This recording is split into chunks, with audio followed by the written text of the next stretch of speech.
Hello students, triple S coaching centre में आप सबका स्वागत है। मैं राज सर।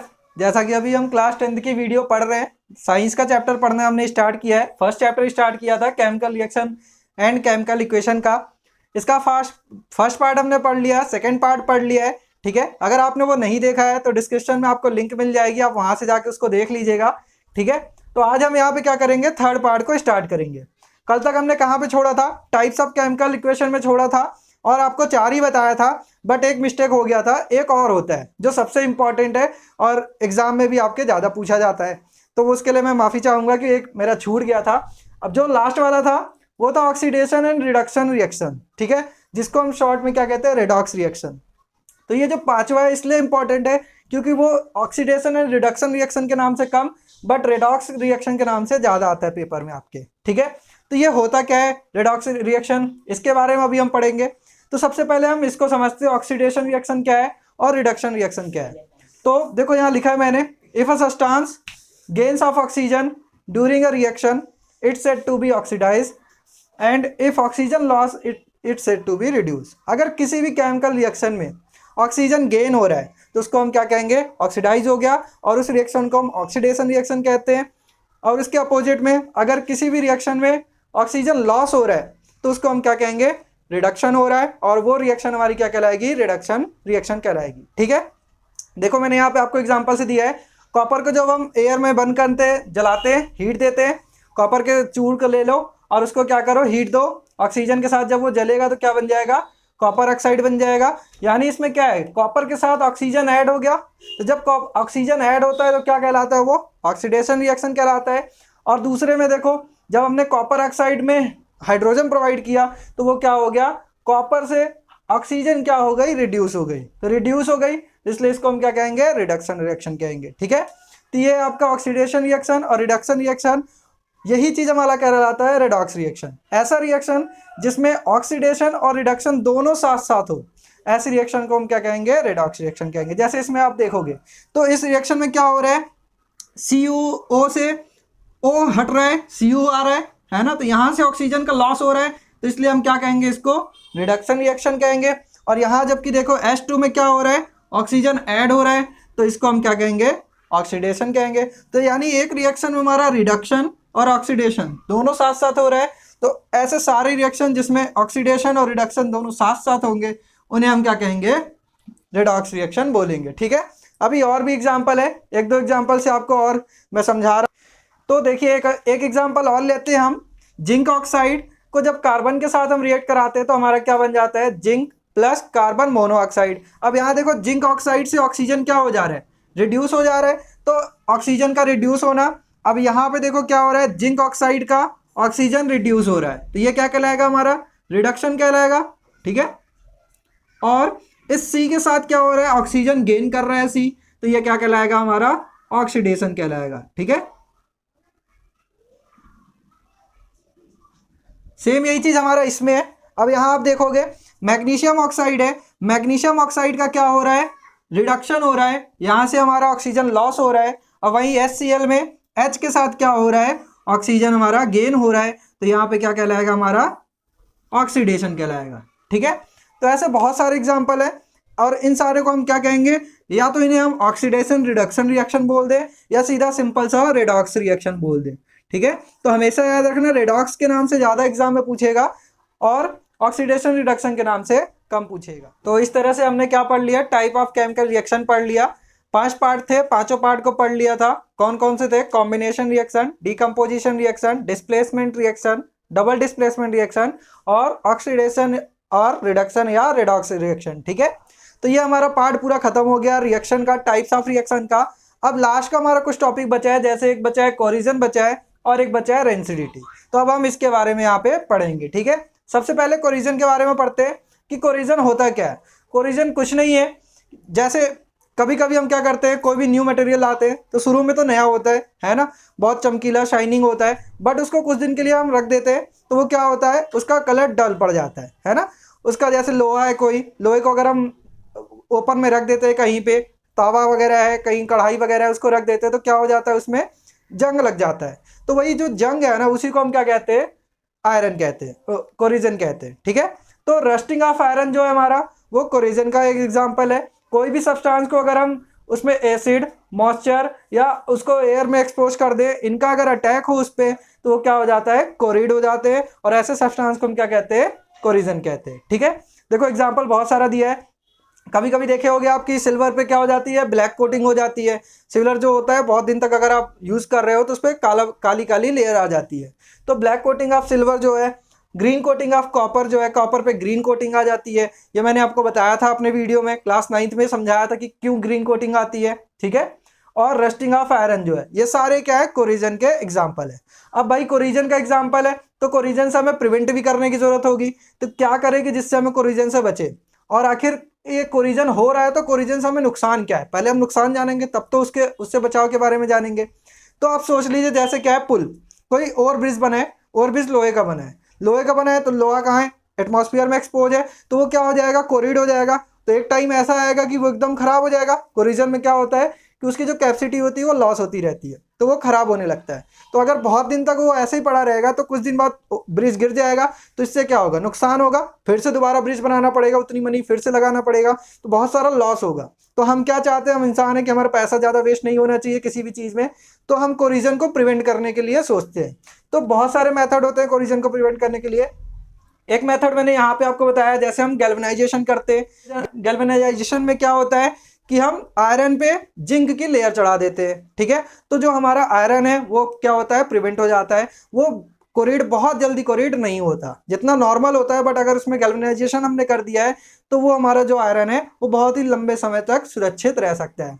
तो इससे हमारा क्या होगा, मनी बचेगा, टाइम बचेगा, और हमारा आइटम जो हमने बनाया है वो सब्सटेंस वो खराब नहीं होगा।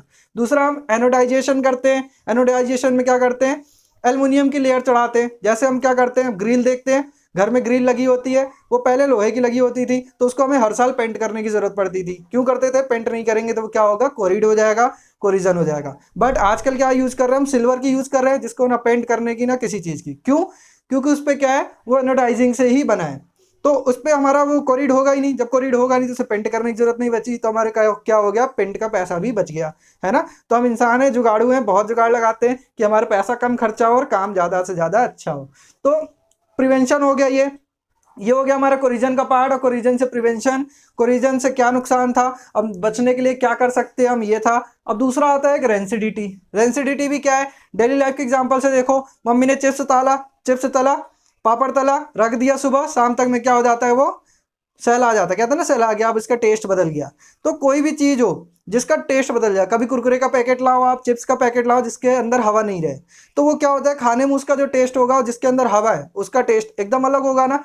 क्यों होगा, क्योंकि वो रेंसिडिटी हो जाती है। रेंसिडिटी क्यों हो जाती है, कि वो ऑक्सीडाइज हो जाती है, उसके अंदर जो भी मटेरियल रखा है वो ऑक्सीजन के साथ रिएक्ट करके ऑक्सीडाइज हो जाता है, जिसकी वजह से उसका स्मेल और टेस्ट वगैरह सारा कुछ चेंज हो जाता है। ठीक है, तो देखो यही लिखा है इसमें, रेंसिडिटी में क्या होता है, जब fat and oil are oxidize, जब कोई भी फैट हो या ऑयल हो तो वो ऑक्सीडाइज हो जाएंगे, तो वो रेंसिडिटी हो जाएगा। उससे उसका ऑक्सीडाइज होने के बाद क्या होगा, स्मेल चेंज हो जाएगा, टेस्ट चेंज हो जाएगा। इसके एग्जांपल आपको बताई दिया मैंने, चिप्स पैकेट है, कुरकुरे का पैकेट है, कोई भी चीज़ है जो ऑयल से बना हुआ है और उसको अगर हम कुछ दिन के लिए छोड़ देते हैं, ऑक्सीडाइज अगर वो हो गया तो वो रेंसिडिटी हो जाएगा। अब रेंसिडिटी हो रहा है तो रेंसिडिटी को भी प्रिवेंट करना पड़ेगा हमें। डेली लाइफ के एग्जांपल से देखें तो क्या करती है मम्मियाँ, तली चिप्स उसको खुला नहीं रखती, पन्नी में डाल के रख दिया, कहती है ना पन्नी में डाल के रख दो ना सेल आ जाएगा, या डब्बे में डाल के रख दो प्लास्टिक के, ऐसे में रखे जिससे क्या हो, उसमें ऑक्सीजन ना पहुंच पाए, ऑक्सीडाइज होने से वो बच जाए। जब ऑक्सीजन नहीं पहुंचेगा, ऑक्सीडाइज नहीं होगा, तो वो हमारा रेंसिडिटी नहीं होगी, खराब नहीं होगा। नहीं तो दूसरा चीज़, अब भाई चलो उसको तो रख दिया, लेकिन जो चिप्स देखा आपने, कहते हैं ना 5 रुपए के चिप्स केवल 4 चिप्स है और पूरा तो गैस भरा है, तो वो गैस क्यों भरा होता है, वो जो गैस है वो उन चिप्स को सुरक्षित रखने के लिए ही भरा होता है। कैसी गैस होती है, वो ऐसे गैस होती है जो क्या होते हैं कि ऑक्सीजन के साथ रिएक्ट बहुत ही कम करते हैं, एकदम ना के बराबर रिएक्ट करते हैं। जैसे अगर जो आप चिप्स लेते हो, कुरकुरे लेते हो, उसके अंदर कौन सी गैस भरी जाती है, तो देखो उसके अंदर नाइट्रोजन गैस भरी जाती है। हम क्या करते हैं प्रिवेंशन के लिए रेंसिडिटी के, we use gases like nitrogen which is a less reactive with oxygen. Nitrogen हुआ, ऐसे बहुत सारे गैस हुए जो ऑक्सीजन के साथ कम रिएक्ट कर रहे हैं, तो उन्हीं सबको क्या करना पड़ेगा हमें, रेंसिडिटी से प्रिवेंट करने के लिए उसमें हम भरेंगे। ठीक है, इस तरीके से आपका ये पूरा चैप्टर खत्म होता है।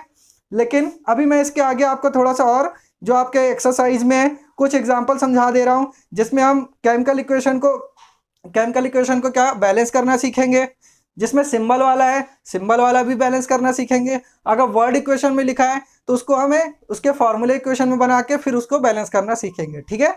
तो उसके बाद ही आपका पूरा चैप्टर क्या होता है यहाँ से कवर हो जाएगा। तो आपका चैप्टर पूरा हमने क्या किया समझ लिया है, ठीक है। सारा पार्ट हमने चैप्टर को कवर कर लिया इसमें। अब इसके बाद लास्ट का कुछ टॉपिक रह गया, जैसे मैंने आपको बैलेंस इक्वेशन समझाया था कैसे बैलेंस करते हैं ना, तो वहां पे एक ही तो एग्जांपल हो गया था, बट आपके एक्सरसाइज में और सारी चीजें दी है। तो अब हम क्या सोच रहे हैं कि जाते जाते आपको लास्ट में थोड़ा सा एक दो बैलेंस इक्वेशन भी करना सिखा दें। जैसे ये वर्ड फॉर्म में इक्वेशन दिया है, इसको कैसे बैलेंस करेंगे, ठीक है। ये हमारा इक्वेशन दिया नॉर्मल, इसको कैसे बैलेंस करेंगे। वर्ड फॉर्म से इसका हम इक्वेशन निकालेंगे पहले, ठीक है। फिर उसके बाद क्या करेंगे, स्केलेटल इक्वेशन निकालेंगे, स्केलेटल इक्वेशन को फिर हम बैलेंस करेंगे। तो पता है ना हमने क्या पढ़ाया था, सबसे पहले वर्ड इक्वेशन आता है, फिर स्केलेटल इक्वेशन आता है, और फिर स्केलेटल इक्वेशन को हम क्या करते हैं बैलेंस करते हैं। तो हमें कैसे पता चलेगा कि वर्ड इक्वेशन है कि स्केलेटल है या बैलेंस है।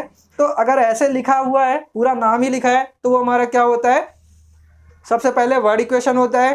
फिर हम चेक करते हैं कि अगर LHS और RHS बराबर है कि नहीं। अगर उसमें एटम्स के मास सारे बराबर होंगे तो वो क्या होगा, बैलेंस होगा, नहीं होगा तो वो स्केलेटल इक्वेशन होगा, ठीक है। तो इस तरीके से आपको एक बार रिवाइज फिर से हो गया सारा। अब हम क्या करते हैं, इसको बैलेंस करना देखते हैं। सबसे पहले चेक करेंगे कि ये है क्या। एक चीज और ध्यान देना है आपको कि जितने भी वर्ड्स मैंने यहाँ लिखे हैं सारे फार्मूले को आपको एक किनारे लिख के याद कर लेना, क्योंकि फार्मूले बहुत ही काम देगा। ये चीज आपका क्लास 9th में था कि कैसे हम फार्मूला बनाते हैं, उसके लिए हमें उसके सारे आयन्स याद होने चाहिए, है ना। किस पे कौन सा आयन होता है, कितने पॉजिटिव आयन होते हैं, कितने नेगेटिव आयन होते हैं। उसके बाद हमने मॉलिक्यूलर फार्मूले से फार्मूला बनाना सीखा था। अगर आपको नहीं आ रहा है तो क्लास 9 की वीडियो जब आएगी तो मैं उसमें आपको सिखाऊंगा, बहुत सारे एग्जाम्पल लेके सिखाऊंगा कि कैसे हम फार्मूले को डेवलप करते हैं, कैसे फार्मूला बनाते हैं, ठीक है। तो अभी हम यहाँ क्या करेंगे, केवल बैलेंस करना सीखेंगे। सबसे पहले चेक करेंगे कि ये हमारा बैलेंस है या नहीं है। तो देखो यहाँ Na कितना है, एक Na है, और यहाँ कितने हैं, 2 Na है। यहीं से हमारा पता चल गया कि ये हमारा बैलेंस इक्वेशन नहीं है। ये कौन सा इक्वेशन है, हमारा स्केलेटल इक्वेशन है। अब इसको हम हीट एंड ट्रायल मेथड से बैलेंस करना स्टार्ट करेंगे, ठीक है। अब देखो इसको बोलते क्या है, NaOH को हम बोलते हैं सोडियम हाइड्रोक्साइड, H2SO4 हमारा सल्फ्यूरिक एसिड है। जब इन दोनों को रिएक्ट कराया तो हमारा क्या बना, सोडियम सल्फेट बना और H2O बाहर निकला, ठीक है। एक चीज और ध्यान देना कि इसमें हमारा कोई भी इसकी स्टेट को शो नहीं किया है। जब अगर स्टेट शो करने को नहीं कहेगा तो अब अपने से ऐड मत करिएगा, अभी आगे आएगा जिसमें स्टेट बोलेगा कि स्टेट शो करो, तब हम उसमें स्टेट को भी शो करेंगे। स्टेट पता है ना, सॉलिड, लिक्विड, गैस और इक्वस, ठीक है। तो अभी इसमें नहीं है, इसको बैलेंस करना स्टार्ट करते हैं। यहाँ देखिए हमारा Na 1 था, सोडियम 1 था, यहाँ सोडियम 2 था, तो हमने यहाँ क्या किया, 2 से मल्टीप्लाई कर दिया, तो हमारा सोडियम भी कितना हो गया, 2 हो गया। अब सोडियम हमारा 2 हो गया, चलो ठीक है, बराबर है ये। उसके बाद हम देखते हैं ऑक्सीजन। ऑक्सीजन यहाँ कितने हैं, 2 ऑक्सीजन इधर है और 4 ऑक्सीजन इधर है, 4 और 2 6 ऑक्सीजन हो गए। और इधर हमारे कितने हैं, 4 और 1 5 ही ऑक्सीजन है। तो हम यहाँ पे क्या कर रहे हैं, 2 से मल्टीप्लाई कर देंगे, तो हमारा क्या होगा, ऑक्सीजन भी 6 हो गया। अब देखो 4 और 2, 4 और 2 6 ऑक्सीजन इधर भी, 6 ऑक्सीजन इधर भी। अब हाइड्रोजन देखते हैं हम, हाइड्रोजन कितने हैं, 2 हाइड्रोजन इधर, 2 हाइड्रोजन इधर, 4 हाइड्रोजन, इधर भी 2 2 जा 4, 4 हाइड्रोजन इधर भी है। ये भी हमारा क्या हो गया, बैलेंस हो गया। सल्फर देखते हैं, एक ही सल्फर है, एक ही सल्फर है, यानी बस हमने यहाँ क्या किया, 2 ऐड किया और यहाँ 2 ऐड किया, और ये इक्वेशन हमारा क्या हो गया, सीधा बैलेंस हो गया, ठीक है। तो हीट एंड ट्रायल मेथड का यूज करके आपको इक्वेशन को बैलेंस करना आना चाहिए, बहुत आसान है। आप ट्राई करोगे 1-2 बार तो आपको भी क्या होगा, समझ में आ जाएगा। अगर ये नहीं समझ में आया तो आप इसको पॉज करके दोबारा भी एक बार देख लीजिएगा, ठीक है। दूसरा देखते हैं हम। अब देखो HNO3 है ना, तो HNO3 को हम क्या बोलते हैं, नाइट्रिक एसिड बोलते हैं। तो ये आपका फार्मूला है, इसको याद रखना आप। नाइट्रिक एसिड का फार्मूला क्या होता है, HNO3।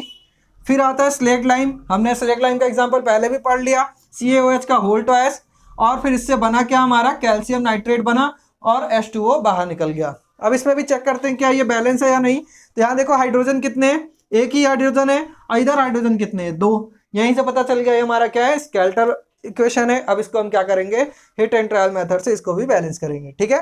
तो यहाँ कितना है, H है, 1 है, वहाँ 2 है, तो यहाँ भी 2 से मल्टीप्लाई कर देंगे हम। जब 2 से मल्टीप्लाई कर देंगे तो हमारा क्या हो जाएगा, 2 हाइड्रोजन इधर भी, 2 हाइड्रोजन इधर भी, ठीक है। अब ये जो NO3 है, ये NO3 पूरा एक पार्ट है, इसको हमें ये नहीं कहना है कि ये अलग से है। NO3 इधर 1 है और इधर क्या है, NO3 2 हो गया है, ठीक है। अब देखो इधर 1 था लेकिन 2 से मल्टीप्लाई कर दिया तो 2 NO3 हो गया, और इधर भी 2 NO3 है। NO3 ये पूरा एक पार्ट था, कितने ये 2 है, ठीक है। तो यहाँ से हमारा NO3 भी बैलेंस हो गया। अब देखते हैं कैल्शियम, कैल्शियम एक था, ये देखो कैल्शियम एक है, ये भी बैलेंस हो गया। अब हाइड्रोजन देखते हैं, 2 हाइड्रोजन था और 2 ऑक्सीजन इधर और 2 हाइड्रोजन इधर था, 2 हाइड्रोजन इधर, तो है ठीक है। लेकिन यहाँ पे देखो ऑक्सीजन कितने हो गए, 3 2 जा 6 ऑक्सीजन हो गए। जब 6 ऑक्सीजन हो गए और इधर कितने ऑक्सीजन है हमारे पास, 3 2 जा 6 और 1 7 ऑक्सीजन है ना। तो हम यहाँ क्या करेंगे, 2 से मल्टीप्लाई कर देंगे यहाँ पे, ठीक है। तो 2 से मल्टीप्लाई कर दिया तो हमारे पास कितने ऑक्सीजन हो गया, 2 ऑक्सीजन इधर हो गया, 3 2 जा 6 6 और 2 8 ऑक्सीजन उधर हो गया, और इधर हमारे पास कितने हो गए, 3 2 जा 6 6 और 2 8 ऑक्सीजन इधर भी हो गया, ठीक है। तो इस तरीके से ये इक्वेशन भी अब आप चेक करेंगे तो सारा जितना LHS में उतना ही RHS में दोनों क्या हो गया, हमारा बैलेंस इक्वेशन हो गया। ये यहाँ पे हमने 2 ऐड किया था और यहाँ पे भी हमने 2 ऐड किया था, ठीक है। अब ये तो हो गया हमारा वर्ड फॉर्म में दिया था, स्केलेटल फॉर्म में दिया था, तब हमने क्या किया, बैलेंस कर दिया। अब मान लीजिए अगर आपको स्केलेटल फॉर्म में ना देके सीधे वर्ड फॉर्म में दे दिया, तो वर्ड फॉर्म में दे दिया तो अब यहाँ आपको दिक्कत आएगी। क्या दिक्कत आएगी कि अभी पहले आपको वर्ड फॉर्म को आपको स्केलेटल फॉर्म में बनाना है, फिर उसके बाद इसको क्या करना पड़ेगा, बैलेंस। तो देखो एल्युमिनियम का सिंबल क्या होता है, Al होता है, ठीक है। कॉपर क्लोराइड का क्या होता है, तो कॉपर क्लोराइड का फॉर्मूला याद रखना आप, CuCl3 होता है, ठीक है। कॉपर क्लोराइड CuCl3 है। अप्लाइड एट होगा, एल्युमिनियम क्लोराइड बनेगा, तो एल्युमिनियम क्लोराइड का क्या बनता है, AlCl3, ठीक है, प्लस Cu बनेगा, ठीक है। तो ये फार्मूला जो है आपको कैसे आया AlCl3, इसको मैं क्लास 9 के वीडियो में आपको समझाऊंगा जब हम मॉलिक्यूलर फार्मूला बनाना सीखेंगे तब, ठीक है। अब ये सबको हमने क्या किया, स्केलेटल फॉर्म में चेंज कर लिया। अब इसको हम क्या करेंगे, बैलेंस करना स्टार्ट करेंगे। तो देखो यहाँ पे क्या है, Al कितने, 1 है, यहाँ भी Al कितना है, 1 है, ठीक है। और Cu कितना है, 1 है, और Cu यहाँ भी कितना है, 1 Cu है। यहाँ Cl कितने हैं, 3 है, और यहाँ भी Cl क्या है, 3 है। तो ये हमारे पहले से ही बैलेंस है ना, तो इसको हमें बैलेंस करने की जरूरत नहीं पड़ी। तो इस तरीके से हमारा ये क्या हो गया, पूरा बैलेंस हो गया। अब इसको हमें देखो स्केलेटल फॉर्म में था, जब हमने चेक किया तो इसको बैलेंस करने की जरूरत ही नहीं पड़ी। LHS में और RHS हमेशा इक्वल थे, तो अगर इक्वल था तो ये हमारा पहले से ही बैलेंस इक्वेशन रहा। अब तीसरा आता है आपका बेरियम क्लोराइड। तो बेरियम क्लोराइड का फॉर्मूला क्या होता है, BaCl2, ठीक है। अब प्लस पोटेशियम सल्फेट का क्या होता है, K2SO4, ठीक है। अप्लाइड एट बना क्या, जब इन दोनों को रिएक्ट कराया हमने तो बेरियम सल्फेट बना BaSO4 और प्लस पोटेशियम क्लोराइड KCl, ठीक है। पोटेशियम क्लोराइड को क्या कहते हैं हम, KCl लिखते हैं। तो ये सारे फार्मूले आप जरूर याद रखना, पोटेशियम क्लोराइड को KCl, बेरियम क्लोराइड का BaSO4, पोटेशियम सल्फेट का K2SO4 और बेरियम क्लोराइड का BaCl2, ठीक है। अब इसको हम चेक करते हैं कि ये हमारा क्या है, पूरा हमारा कंप्लीट है या नहीं है। तो देखोगे आप Ba यहाँ पे 1 है, यहाँ भी Ba 1 है, तो ये हमारा तो बैलेंस है, ठीक है। लेकिन Cl2 यहाँ कितना है, Cl यहाँ 2 है, और यहाँ Cl कितना है, 1 ही Cl है। फिर अगर हम आते हैं आगे तो K हमारा पोटेशियम यहाँ पे 2 है, यहाँ पे पोटेशियम 1 ही है, यानी Cl को भी 2 बनाना है और K को भी 2 बनाना है। जब दोनों को 2 बनाना है तो यहाँ हम क्या करेंगे, 2 से मल्टीप्लाई कर देंगे, तो 2KCl हो गया हमारा। उसके बाद SO4 हमारा 1 था और SO4 1 है। तो इस तरीके से ये इक्वेशन भी हमारा क्या हो गया, बैलेंस हो गया, ठीक है। अब इसके बाद एक और आता है जिसमें हमें क्या करना है कि अगर उसमें स्टेट भी शो कर दिया और फिर पूछ ले कि ये किस टाइप का इक्वेशन है, जैसे ये दिया है, अब मैं इसमें पूछूं आपको किस टाइप का इक्वेशन है ना, तो अभी इस वाले में नहीं है, लेकिन जो अगला वाला अब हम पढ़ रहे हैं उसमें हमें यह भी बताना पड़ेगा कि पहले उसको बैलेंस करना, उसके स्टेट को भी शो करना, उसके साथ साथ ये भी बताना कि ये किस टाइप का इक्वेशन है, जो हमने टाइप्स ऑफ इक्वेशन में पढ़े थे, ठीक है।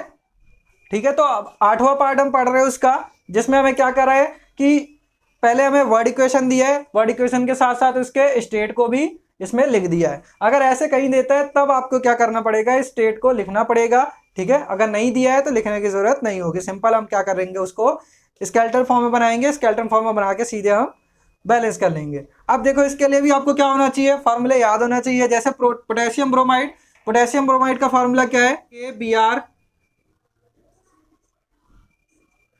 प्लस पोटेशियम बेरियम आयोडाइड का फार्मूला होगा BaI2। अप्लाइड एट बन क्या रहा है आपका, पोटेशियम आयोडाइड बन रहा है, तो Ki potassium iodide plus barium bromide BaBr2, ठीक है, तो देखा मुझसे भी गलती हो सकती है, तो इसलिए आपको फार्मूले क्या होना चाहिए, याद होना चाहिए सबके। तो potassium bromide KBr, barium iodide BaI2 और पोटेशियम आयोडाइड KI और बेरियम ब्रोमाइड का BaBr2। ठीक है, ये फार्मूला हो गया हमारे स्केलेटन फॉर्म। चेक करते हैं क्या ये बराबर है या नहीं है। तो देखो यहाँ K कितना है, सिंगल है, और यहाँ K सिंगल है, बराबर है, लेकिन Br यहाँ पे 1 है और यहाँ Br कितना हो गया, 2 हो गया, यानी हमारा ये स्केलेटन इक्वेशन हो गया, बैलेंस नहीं है, इसको हमें बैलेंस करना पड़ेगा। तो यहाँ पे Br 1 था, यहाँ पे Br 2 है। हमें पता है कि नीचे वाले को हम छेड़खानी नहीं करते, तो हमेशा यहाँ क्या करेंगे, साइड में लगाएंगे। तो साइड में लगाने के लिए यहाँ पे लगाएंगे। ठीक है, तो ये हमारा 2Br हो गया, लेकिन K भी कितना हो गया, 2 हो गया, तो यहाँ भी हम क्या करेंगे, 2 ऐड कर देंगे। तो 2 पोटेशियम यहाँ, 2 पोटेशियम यहाँ, 2 Br यहाँ, 2 Br यहाँ, Br मीन्स ब्रोमीन। अब यहाँ देखो एक Ba है, बेरियम आपका 1 है, Ba 1 है, I 2 है और Ib में यहाँ पे हमारा क्या है, 2 है, यानी ये इक्वेशन भी हमारा क्या हो गया, बैलेंस हो गया। ठीक है, तो इस तरीके से हम क्या करते हैं, इक्वेशन को बैलेंस करते हैं। नेक्स्ट वाला देखिए मैग्नीशियम। और एक चीज और था, इसमें हमें बताना है क्या कि कौन सी टाइप का इक्वेशन है, टाइप्स ऑफ इक्वेशन भी पूछ लेता है। तो ये कैसा इक्वेशन है, यहाँ पे देखो क्या हो रहा है, बेरियम और आयोडीन के बीच में क्या हो रहा है, एक्सचेंज हो रहा है आयन का। जब आयन का एक्सचेंज होता है तो हम उसको कौन सा इक्वेशन कहते हैं, डबल डिस्प्लेसमेंट रिएक्शन कहते हैं। ठीक है,